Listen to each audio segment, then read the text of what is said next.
Rap Ràdio presenta Connexió Mèxic.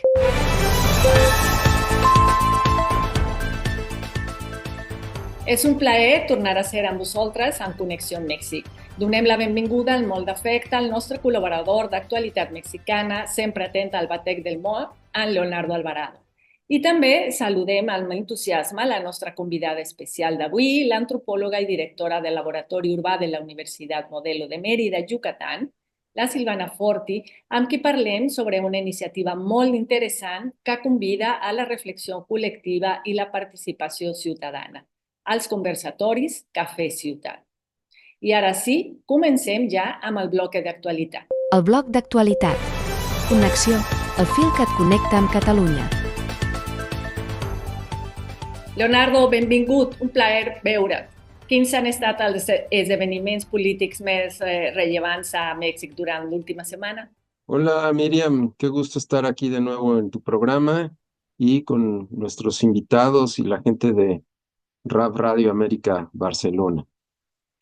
Pues mira, una semana complicada, muy complicada, una enorme cantidad de sucesos, pero creo que me parece importante empezar con el tema de las madres buscadoras, ya que en días pasados celebramos aquí en México el Día de la Madre, que por cierto es una celebración que inventó un periódico por allá de los años 1920-22, como una respuesta a un movimiento, llamémosle feminista, que había surgido en Yucatán en las convenciones de 1916, lideradas por la señora Carrillo Puerto, ¿no? Y que buscaban una autonomía y una serie de derechos que en aquel momento no tenían las mujeres en México. Y la manera de, vamos, tratar de normalizar y de poner las cosas totalmente fuera de la insurrección fue la respuesta de este periódico de crear el Día de las Madres. Pero bueno, de entonces a la fecha esto ha estado en el inconsciente colectivo, se celebra con enorme entusiasmo, una enorme derrama económica. Dicen quienes cultivan flores que son las fechas, que es la fecha sin duda que más dinero les deja a lo largo del año. Así que bueno, ya está inserta en la cultura moderna mexicana, pero tiene el gran pero de que pues ahora estamos hablando de las madres buscadoras que se manifestaron en aproximadamente 9 o 10 estados de la República Mexicana, haciendo énfasis en este mensaje de que no se ha obtenido la justicia ni se ha tenido el apoyo necesario de parte del gobierno, pues para encontrar a sus familiares, hijos, hermanos, esposos, ¿no? El proceso ha sido terriblemente doloroso. Esto es un asunto que tiene ya muchas décadas en México. Recordemos que la guerra sucia en México y que origina la primera oleada de desaparecidos viene desde 1965 y que a la fecha pues ha ido cambiando de tonalidades, pero finalmente ha producido el mismo doloroso resultado, y que es la desaparición de gente que ha sido víctima de diferentes crímenes, ¿no? Originalmente eran actos de represión del Estado y hoy tienen más que ver con el crimen organizado. Sin embargo, la respuesta del gobierno de México a lo largo de varias administraciones, incluyendo la última del presidente López Obrador, pues se ha hecho un poco de la vista gorda del asunto, porque no es un tema que le conviene muchísimo. Pero bueno, el problema es que ahora estamos hablando de alrededor de unos 120,000 personas que se encuentran inlocalizables y desaparecidos. Y el reclamo de las madres buscadoras es que las reformas que se están buscando hacer a la ley no necesariamente les van a ayudar mucho, porque dicen que el problema realmente está en las fiscalías, ¿no? Que es ahí donde se opera la administración de la justicia, es ahí donde se hacen o donde se definen los recursos para investigar estos crímenes. Y por ejemplo, aquí en el sur de la Ciudad de México, en un paraje que antes era, bueno, sigue siendo un bosque muy hermoso al sur de la Ciudad de México, donde está el Xitle y el Ajusco. Pues contingentes, la semana pasada, contingentes de madres buscadoras se dieron a la tarea de internarse en ese bosque y efectivamente encontraron varios restos óseos, ¿no? Es decir, este tema está lejos de estar atenuándose. Por el contrario, cada vez es más notable y evidente que es un problema que viene muy bien aparejado a los problemas de inseguridad que tenemos alrededor pues, de varios estados de la República Mexicana, en diferentes niveles, en algunos casos, como puede ser Sinaloa o Guerrero o Guanajuato, francamente muy alarmantes, pero que está lejos de entrar en una fase de contención, por ejemplo. Sabemos que la Fiscalía está preparando una serie de reformas para las fiscalías que seguramente van a presentar una vez que se haya realizado el relevo del Poder Judicial que está planeado para el 1 de junio, porque obviamente ahorita sería eh, no solo prematuro, sino poco eficaz, dado que está todo este proceso en curso, ¿no? Y al que, por cierto, el secretario de Seguridad se refirió en días pasados, al señalar, Omar García Harfuch, que en lo que va de su administración, es decir, en lo que va de la administración de la presidente Sheinbaum, eh, el Poder Judicial ha liberado de manera, vamos a decirlo así, poco ortodoxa, alrededor de 160 personas, presuntos criminales de alto perfil, con una serie de explicaciones y justificaciones, pues bastante cuestionables, ¿no? Razón por la cual muchos de los criminales de alto perfil que tenían orden de extradición a Estados Unidos, se ha preferido ejecutarla que mantenerlas en México por el riesgo de que sean liberados. Al mismo tiempo, la Cancillería mexicana presentó una orden de extradición a Genaro García Luna por varios delitos de los cuales se les persigue en México. Pensamos que es una movida más política que jurídica, en el sentido de que México pretende recuperar además recursos que están congelados por el gobierno de Estados Unidos en aquel país y que podrían pasar a manos del gobierno mexicano, porque no se explica que este proceso de extradición, si se materializara, tuviera algún beneficio en ese sentido para el gobierno de México y para el pueblo de México, porque tener a un personaje de esa categoría en una prisión mexicana se eleva el riesgo brutalmente, porque conocemos muy bien cómo son las redes de influencia de este lado, lo que puede pasar con el Poder Judicial y lo que puede pasar también con la propia clase política mexicana y empresarial que tristemente están involucrados en diferentes maneras y como lo hemos visto a lo largo de la historia y también en la presente administración. Baste mencionar que hace unos días se dio a conocer que, por ejemplo, a la gobernadora de Baja California le retiraron la visa de turista norteamericana, igual que a su esposo, de manera que no pueden viajar al vecino país. Y no hubo ninguna explicación del gobierno de los Estados Unidos ni tampoco del Departamento de Estado. Hay quienes presumen que hay cierta correlación con los delitos que hemos visto recientemente, por ejemplo, de contrabando de combustible, conocido como huachicol, porque en Ensenada, Baja California, han atracado grandes buques tanque con este tipo de combustibles y de los cuales y los cuales se han utilizado para el contrabando de estos productos petrolíferos, ¿no? Así que hay mucha especulación. El gobierno de los Estados Unidos dice que no tiene ninguna obligación de dar explicaciones. Sin embargo, tratándose de una mandataria electa popularmente, pues tendría que ser diferente. El caso de su esposo no es así, aunque él sí ha estado participando en el gobierno del estado en diferentes proyectos de estos que se llaman públicos privados.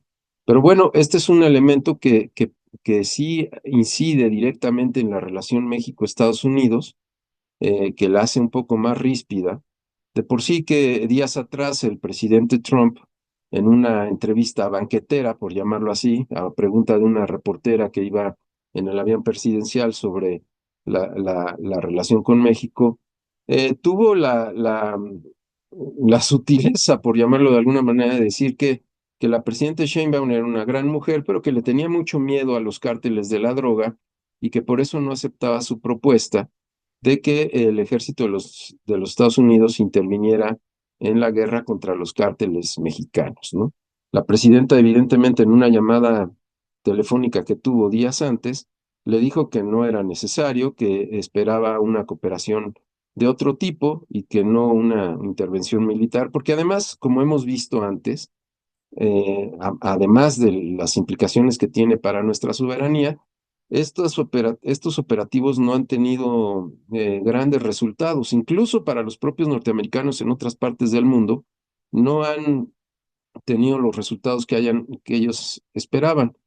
Pero bueno, esto lo está usando el gobierno de los Estados Unidos para presionar a México en varios frentes. Vemos que el conflicto directo que ha planteado el presidente Trump a la presidenta Sheinbaum no ha prosperado. Entonces ahora empiezan a hacer como pequeños actos de presión, bueno, ni tan pequeños. Por ahí viene el retirarle la visa a la gobernadora. Probablemente haya otros gobernadores involucrados. No sería raro que pasara algo parecido, por ejemplo, en Sinaloa, de un gobernador que tiene muchos señalamientos al respecto.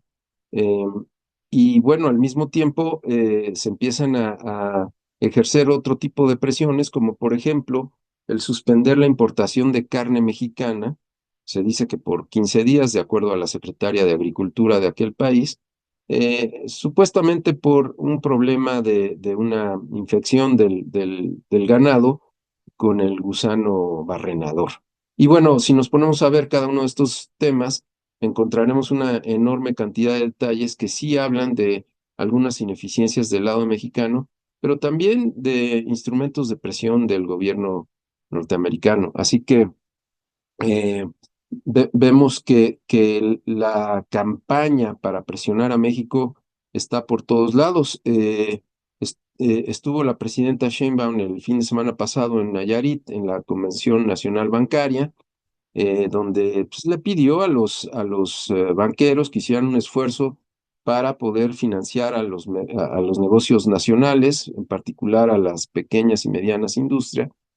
Y los banqueros respondieron diciendo que dado el proceso que viene en puerta de la reforma del Poder Judicial, pues no se sienten muy seguros de ampliar su espectro crediticio, ¿no? Lo cual sí afecta fuertemente el desarrollo del país en muchos sentidos, porque la economía mexicana sigue siendo una economía con poca bancarización y con una importante necesidad de crédito. De hecho, lo que hemos visto recientemente es que la inversión extranjera directa no ha bajado, pero sí la inversión local, que puede deberse a varios factores. Uno de ellos pudiera ser la presión que los grandes grupos empresariales están haciendo sobre el gobierno para tratar de contrarrestar los efectos de la reforma judicial, pero la otra también es porque el mercado interno se está viendo debilitado, mucho tiene que ver con los aranceles, la incertidumbre. Hemos visto que el número de patrones, por ejemplo, en el IMSS ha disminuido en los últimos meses. No estamos en una recesión técnicamente hablando, como dicen los economistas, pero sí se ha alentado el consumo y la inversión local, lo cual le mete más presión al gobierno de la presidenta Sheinbaum.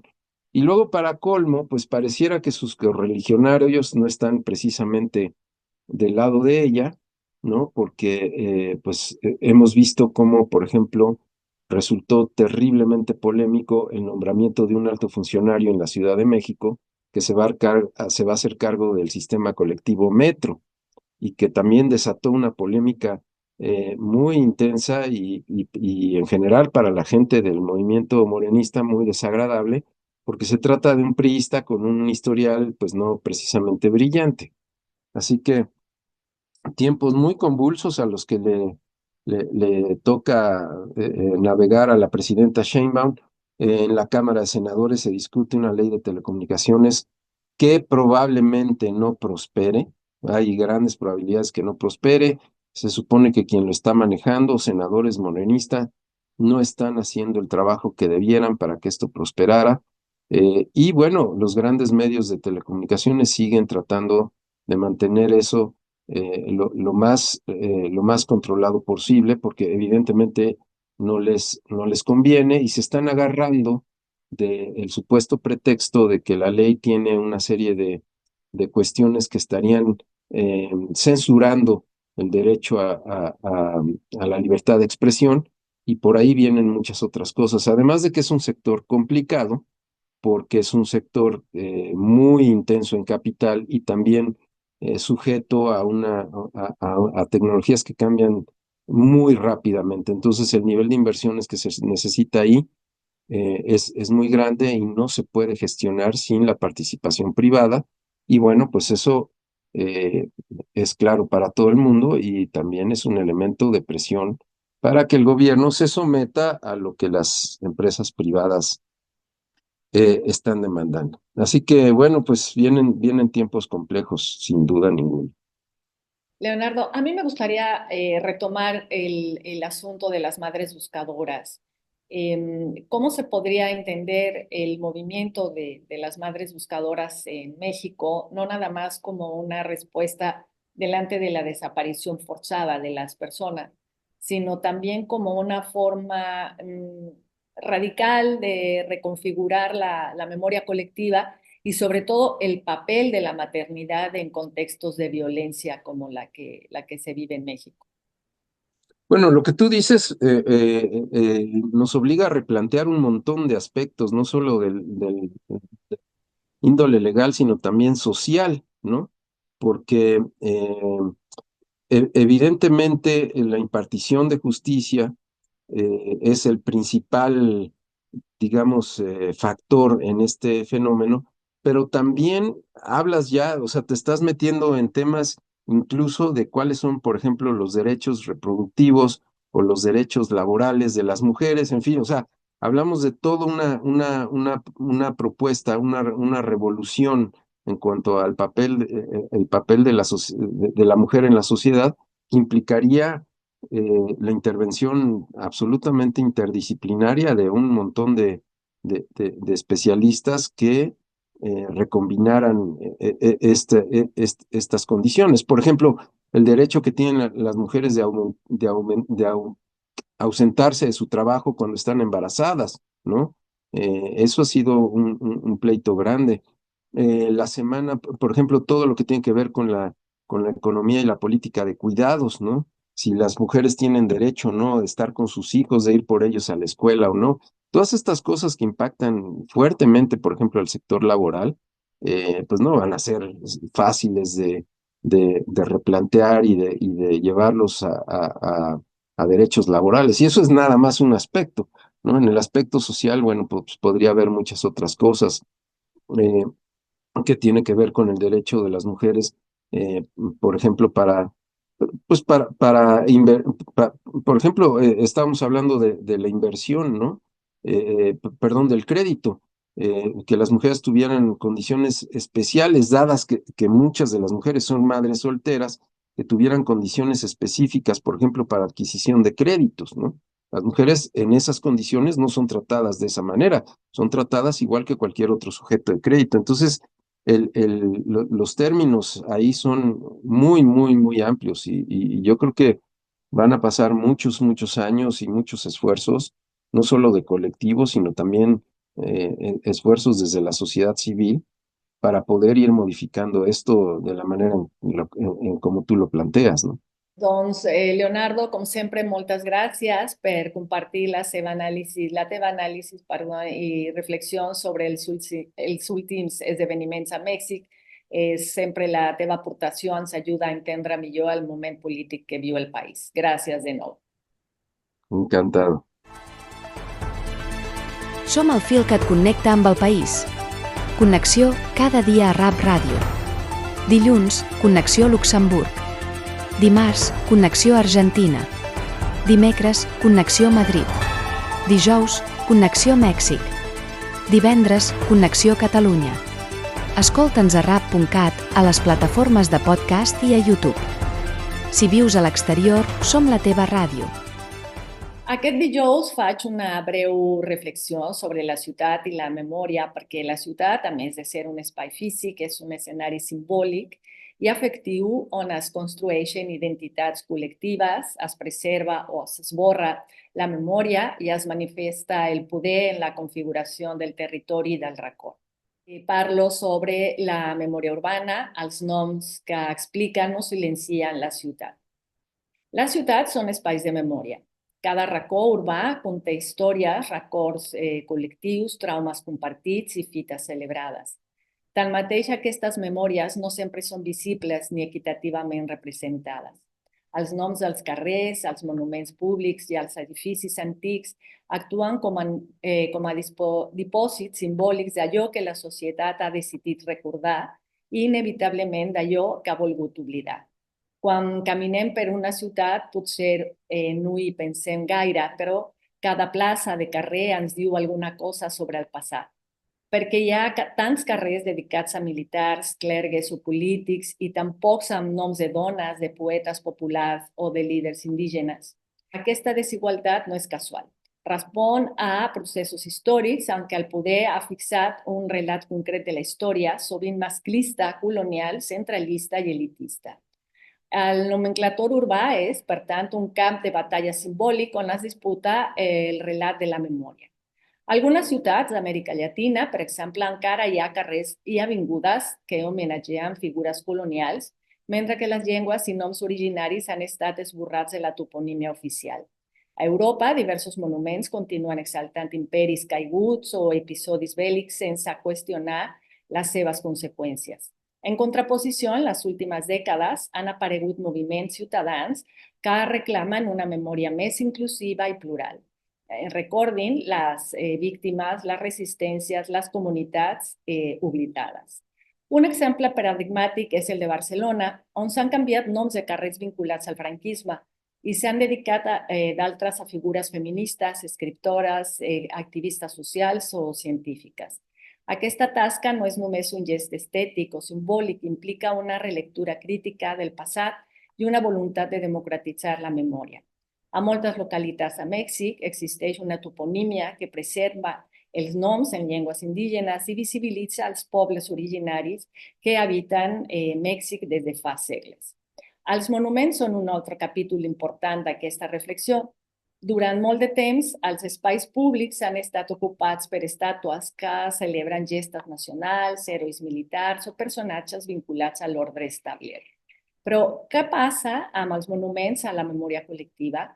Amb els memorials de les víctimes de la repressió, de la migració, de les pandèmies, de les catàstrofes naturals o de les injustícies socials. Alguns d'aquests han començat a emergir en places i parcs, sovint impulsats per col·lectius veïnals o artistes també compromesos com a formes alternatives d'escriptura de la ciutat. I què dir dels edificis antics, aquelles fàbriques del segle XIX, hospitals abandonats o casernes militars que avui poden semblar ruïnes inútils, poden esdevenir en centres culturals, museus, arxius comunitaris, espais de memòria activa. El que es fa amb els edificis antics diu molt sobre la relació que una societat manté amb el seu passat. Rehabilitar no és només restaurar, és reinterpretar, donar un nou sentit, obrir a usos socials que connectin la història amb el present. La memòria urbana no ha de ser una memòria tancada ni dogmàtica, ha de ser una memòria viva, oberta al debat. Una ciutat madura no és aquella que ho recorda tot, sinó la que sap com recordar, què qüestionar i a qui escoltar. Per això cal una pedagogia de la ciutat, aprendre a llegir els seus signes, interrogar els seus silencis, caminar-la amb curiositat i esperit crític. En definitiva, recuperar la memòria urbana és també un acte d'esperança. És afirmar que el passat no està escrit en pedra, sinó en diàleg constant amb el present. i que les ciutats poden i han de ser espais on les veus tinguin lloc. L'entrevista. Connexió. El fil que et connecta amb Catalunya. I continuem ara conversant sobre la ciutat i la seva importància en la vida dels que les habitem amb la meva estimada amiga, l'antropòloga i directora del Laboratori Urbà de la Universitat Modelo de Mérida, Yucatán, Silvana Forti. Hola Silvana, benvinguda y gracias por ser. Pues muchísimas gracias por la invitación.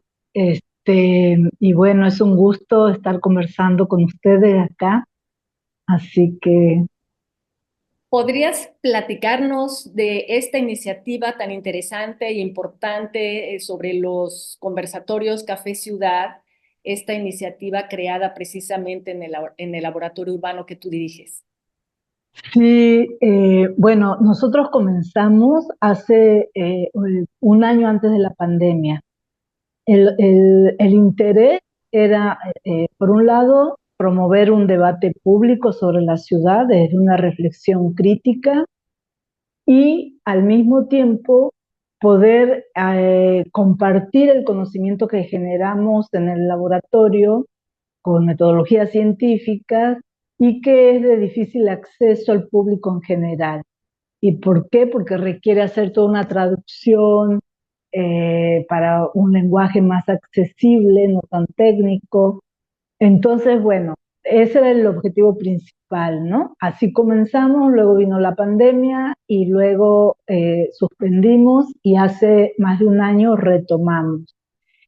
Y ahora, aparte de esos objetivos, le aumentamos otro, que es el que estamos trabajando ahora más fuertemente, que es el ver de promover como la generación de,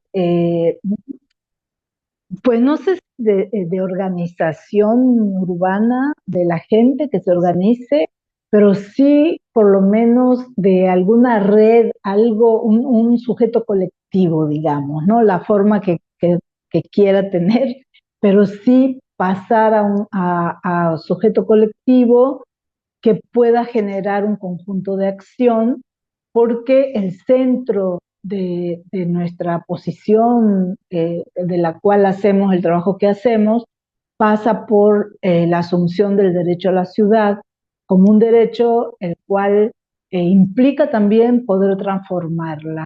Entonces, un poco lo que buscamos es que la gente se sienta ciudadano, o sea, sujeto de derecho, y participe no solo opinando, sino transformando, ¿no?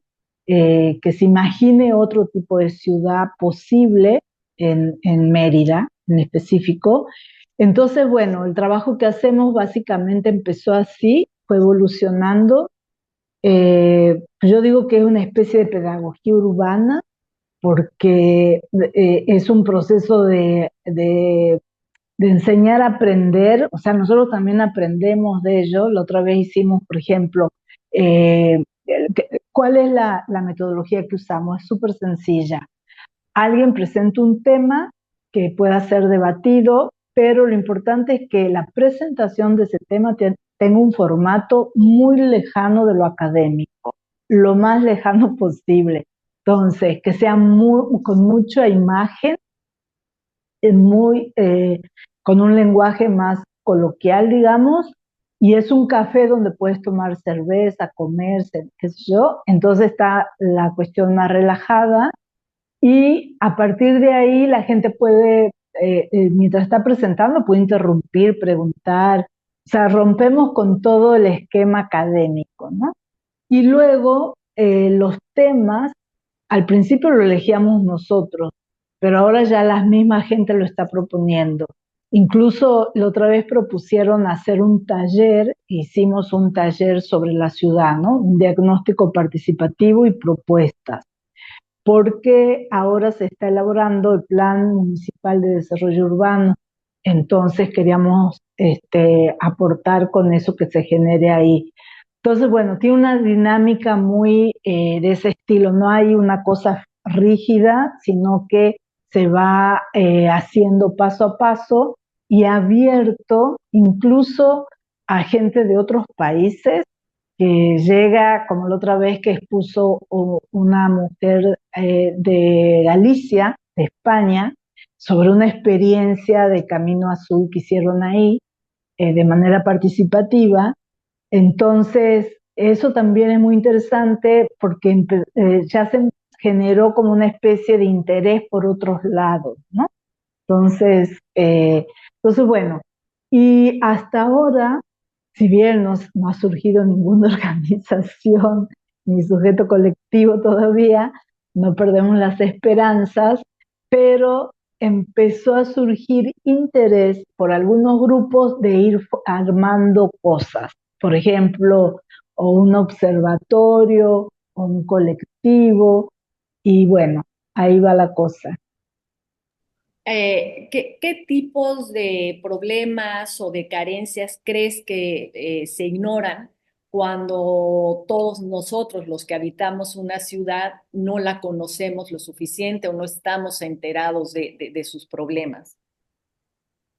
Mira, yo más bien lo que te puedo decir que más que ignorar, creo que el trabajo que hacemos, porque el que más conoce la problemática es el que la sufre, ¿no? Entonces, un ciudadano que tiene que viajar en un transporte público que no es eficiente o que camina en calles que no tienen sombra, pues no da ir y decirle, oye, las calles que tenés no tienen sombra, pues lo sabe. Entonces, más bien nuestro trabajo va por el lado de esos problemas, eh, ayudar a que se planteen de una manera donde se vea también las posibilidades de transformación, de dar respuesta a eso, ¿no? Eso por un lado. Y por el otro lado, lo que sí la gente no sabe, porque es una cuestión técnica, y ahí es donde nosotros apoyamos, que hay instrumentos de planeación, hay normativas, hay leyes, etcétera, etcétera. Hay todo un andamiaje de herramientas, por decirlo así, que los ciudadanos no conocen y que si los conocieran podrían eh, usarlos para exigir cosas. Entonces, gran parte de nuestra tarea es hacer conocer eso en base a problemas que analizamos, ¿no? Y también ir cambiando el chip por ejemplo, ahora que yo te escuchaba, me acordé de uno de los cafés ciudad que justamente fue sobre el arte urbano, el arte público, y vimos cómo en el arte público de Mérida se expresa un patriarcado, así, aparte arcaico, y un colonialismo y racismo, así, abiertamente. Entonces, cuando planteamos eso con imágenes, mostrando fotos de las esculturas que hay acá, por ejemplo, los hombres tienen nombre y apellido, ¿no? Francisco de Montejo, no sé. Y las mujeres son alegorías, no tienen nombre. Es la madre, el Eshtabay, la mestiza. O sea, ahí ya hay un problema, ¿no? Y luego lo indígena está súper escondido o está deforme, como Canek, la escultura de Canek es horrible, está agachado, todo el rostro deforme, o sea, lo hicieron horrible, ¿no? Entonces, todo eso expresa una manera de ver la ciudad que la gente lo tiene tan naturalizado, pues que no lo ve. Entonces nosotros hacemos ese tipo de trabajo para cambiar un poco la mirada, ¿no?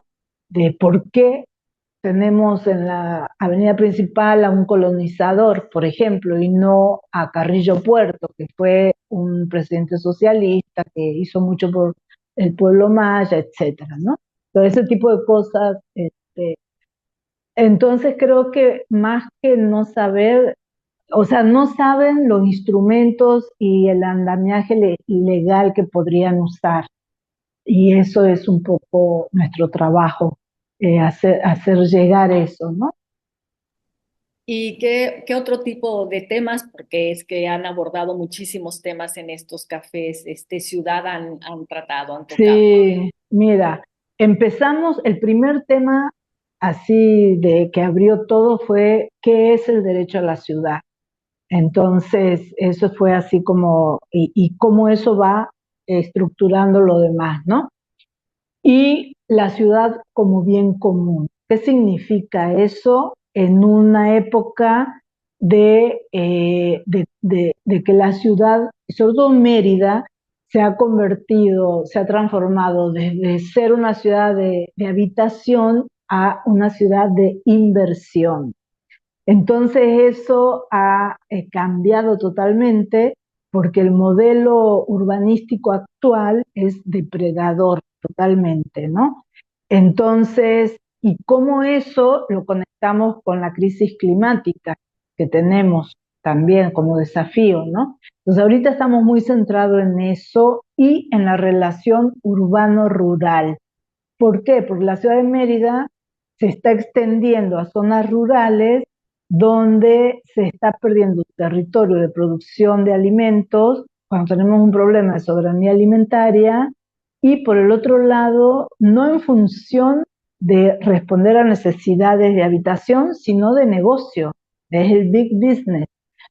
La ciudad hasta hace poco, en 10 años, se ha extendido más de 5 veces y la población solo ha crecido 2 veces. O sea, eso habla de que ahí no se está construyendo para responder necesidades de habitación, sino para otros temas, intereses privados, ¿no?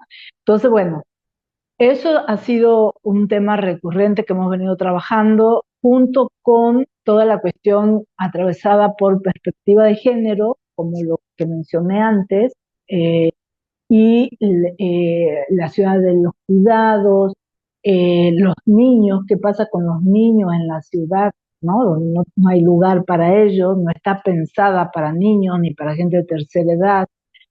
La cuestión de la seguridad vial, que es otro problema grosso acá. O sea, eh, justo hoy salió en el periódico que no solo el parque vehicular en Mérida es de 1.5 carros por persona. Es increíble. Entonces ha crecido muchísimo y también la siniestralidad. Y sin embargo, a mí me parece increíble en un lugar donde anualmente tiene cerca de 7.000 siniestros, con 200 muertes más o menos anuales, que es muy alto para la población, no hay ni una sola organización de familiares de víctimas. O sea, está totalmente naturalizada la muerte vial, ¿no? Entonces, eso trabajamos mucho. Personalmente me parece atroz, entonces trabajamos mucho el tema de movilidad, promoviendo movilidad activa, ¿no? Que es caminar y andar en bici, pero en condiciones de seguridad, porque no tiene caso que salgan a andar en bici cuando los matan, ¿no? Entonces, bueno, esos más o menos son los temas. Y en este momento, el próximo Café Ciudad es el 21 de mayo. Entonces hemos invitado a varias organizaciones que no son de problemas urbanos. Muchas son rurales o de problemas rurales, digamos, no sé, sobre defensa del territorio, otros del agua, otros de las abejas meliponas, que se están perdiendo justamente por la urbanización y la contaminación. Bueno, de diferentes temas, estas organizaciones, y consideramos que, si bien son temas totalmente rurales, por decirlo así, tenemos un problema en común, que es el territorio. Entonces, la invitación es para pensar ya no la ciudad, sino el territorio y cómo juntos podemos pues defender el territorio y no de manera aislada, ¿no? Ya que el Eternauta está de moda, entonces un poco esta frase que no hay héroe individual, sino es el colectivo, ¿no? Entonces la idea es ver si con estas organizaciones podemos hacer como una especie de red, de nudo, para poder empujar juntos en temas muy puntuales que son comunes a todos, que es defensa de la vida finalmente, ¿no? Porque defender el agua es defender la vida, defender el territorio es defender la vida. Entonces, bueno, a ver qué pasa. Eso es lo Ahora, que... cómo generar más iniciativas como estas en el país, en otros lugares? Cómo promover la generación de este tipo de iniciativas? Pues, bueno, aquí eh, una persona hizo otro café que dijo, esto es igual al que hace el LUM, entonces, y nosotros dijimos maravilloso, mientras más se replique, mejor. No, no importa que nos copien, no tenemos esto que derecho de autor, ni mucho menos. O sea, creo que yo lo veo que esto es como una especie de militancia, porque la verdad no está dentro de nuestra agenda laboral, es más voluntarioso que parte de la chamba que tenemos que hacer, ¿no? Entonces creo que es solamente tener ganas de hacer algo por la ciudad y y también tener ganas de divertirse un poco, porque no es lo mismo cuando nosotros hacemos un trabajo técnico o de investigación, que es mucho más rígido, más, no sé, está dentro de ciertos parámetros, etcétera, a esto que es muy relajante para nosotros, porque conocemos gente, es en la noche, en un jardín, discutimos tranquilamente, entonces, y la gente sale así como, oye, qué bueno que no sabía que, por ejemplo, nunca me voy a olvidar de una señora que cuando hablamos de lo del derecho a la ciudad y tal, dijo, jamás imaginé que ser ciudadana era tener derecho a la ciudad. No sabía que a la ciudad había un derecho. O sea, pues no, ¿quién no te enseñan eso, no? Entonces, por eso creo que es importante.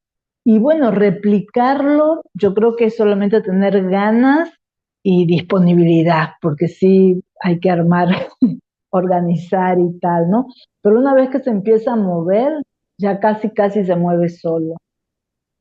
Dinos para terminar, bueno, cada cuándo se reúnen, ya nos dijiste que este 21 de mayo es la próxima sesión, el próximo conversatorio, pero dinos en dónde, a qué hora y cada cuándo son los conversatorios. Sí, es una vez al mes, los miércoles a las 7 en el Café El Apapacho, en el centro, en la avenida 62, me parece, y 41, y dura entre 2 horas, 2 horas y media, este, y eso. Y bueno, y cerramos el café con una actividad que lo coordina una compañera que se llama el Círculo de Escucha, donde está interesante porque ella elige un texto que tiene que ver con el tema que se va a hablar y la gente se pone en círculo, lo lee en voz baja, ¿no?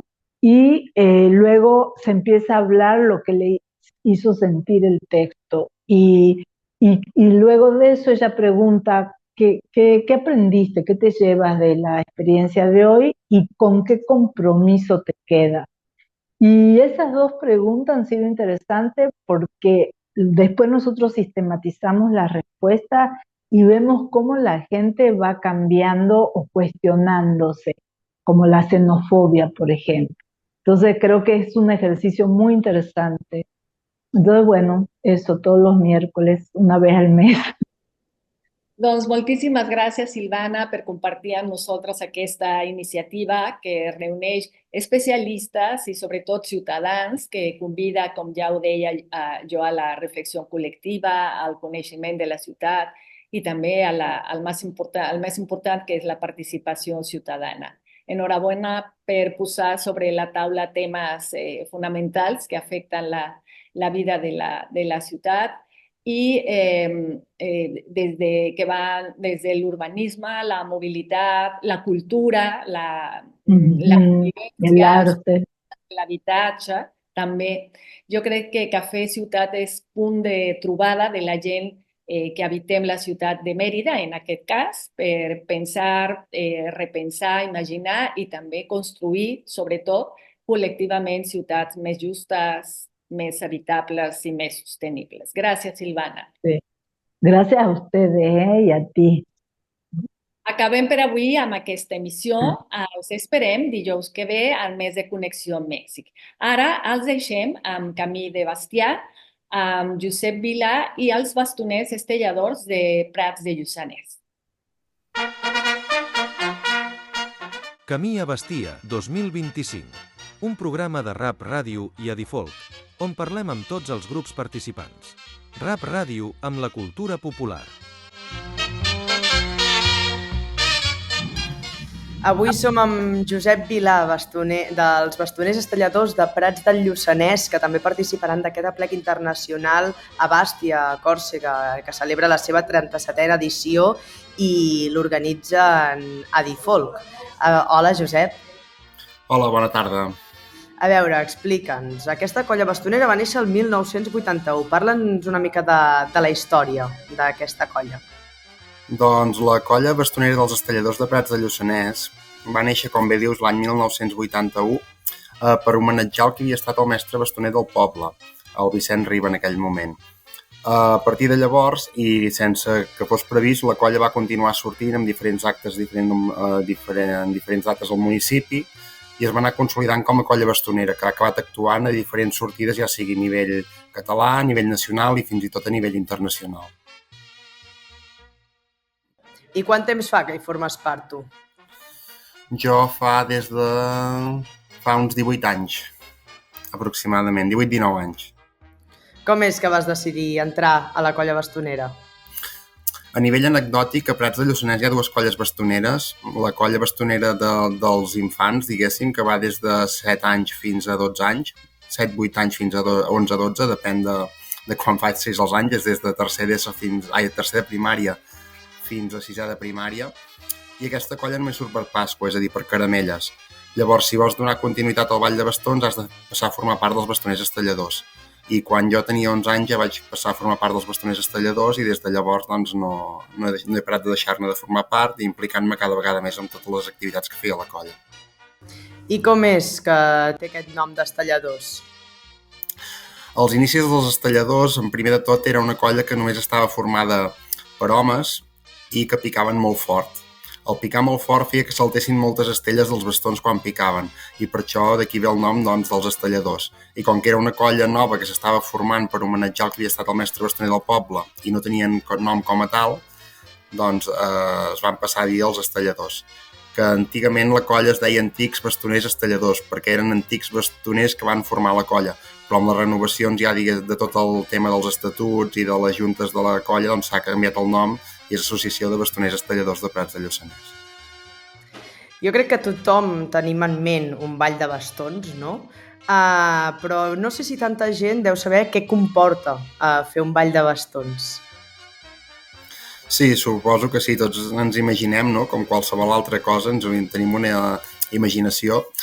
I el ball de bastons comporta des d'uns moviments físics, no? Amb els bastons, que com fan totes les colles, unes músiques i la coordinació entre la música i la dansa.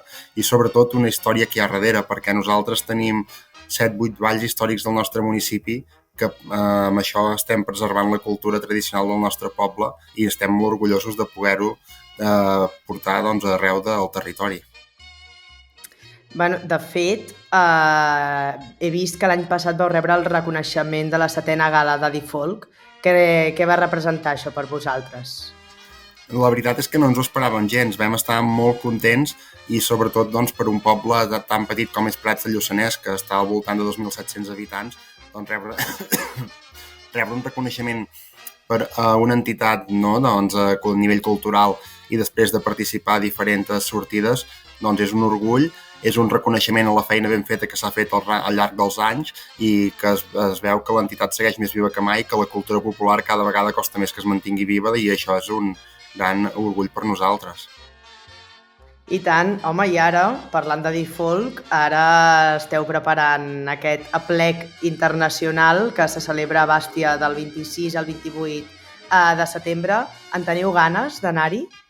Doncs la veritat és que sí, vull dir, des de Inclús tenim un èxit de participació de la nostra colla, que hi anirem amb uns 20 participants, amb uns 20 actuants, i és un èxit perquè al final, vull dir, cada bastoner assumeix la seva part econòmica i tothom s'ha volcat, tota la colla en té moltes ganes, ja els assajos ja es nota, i la veritat és que ja estem esperant amb ganes de que sigui el setembre.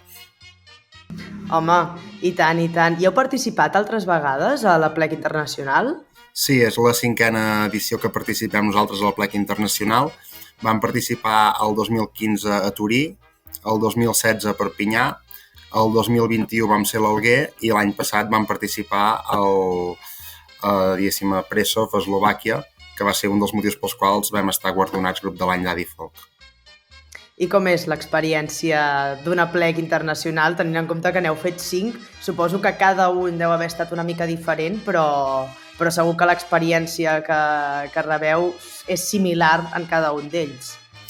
Sí, jo he tingut el plaer de poder participar en totes les 4 edicions que hem participat i enguany, si no hi ha res de nou, també participaré aquesta 5a edició que participarem nosaltres.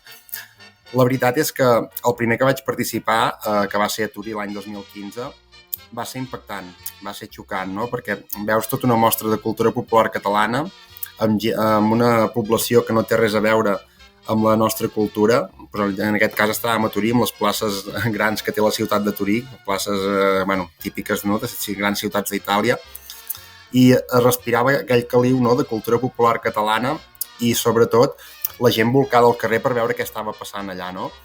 I inclús també aquest any, com a nivell anecdòtic, a Eslovàquia, a Prešov, que vam estar aquest estiu, va sobtar molt perquè la gent d'allà, amb una cultura totalment diferent de la nostra, es va volcar a les places i als carrers, que hi havia un caliu que potser mai jo m'hagués pogut arribar a imaginar. Tothom esperant per veure la cultura popular, animant, participant de les actuacions, vull dir que són experiències doncs, molt guais, no?, en aquest sentit, i que t'aporten molt, no?, ja sigui a nivell com a participant i i a més també et nodreixes de la cultura d'altres països, altres entitats i coneixes molta gent diferent, diversa. Home, i tant. Ara que m'has dit que has participat de les 5 edicions, d'aquestes 5 edicions en què hi heu pogut anar des de la colla de Prats de Lluçanès, quines expectatives tens de cara a aquest any i si tens algun desig concret per enguany? Quan tu ja has anat unes quantes vegades amb un aplec ja saps el que vas, vull dir, al final més o menys el format es repeteix any rere any. A mi m'agradaria molt doncs, que passés com va passar aquest últim any, que la gent de la ciutat on vam actuar es volqués als carrers, donés aquest caliu, no?, que tant recolza les actuacions i a part del caliu també de les altres colles i entitats actuants que participen a l'aplec. Aquesta multiculturalitat en un país diferent al nostre, que estem aportant la nostra cultura, doncs és la veritat que s'agraeix molt. I també doncs, estic molt content en part perquè tenim molts joves actuants de la nostra colla que aquest any han pogut venir a l'aplec i és com és com gratificant veure com des de la colla promociones per anar a un aplec internacional i des de les famílies fins als mateixos fills i tota la colla fa l'esforç, no?, de poder-hi ser, poder-hi anar i tothom estigui tan il·lusionat i tingui tantes ganes de ser-hi. I tant, doncs que vagi molt bé l'Aplec Internacional del setembre. Espero que ho gaudiu molt un any més i moltíssimes gràcies, Josep, per haver participat d'aquesta entrevista amb Rap Ràdio. Moltes gràcies a vosaltres.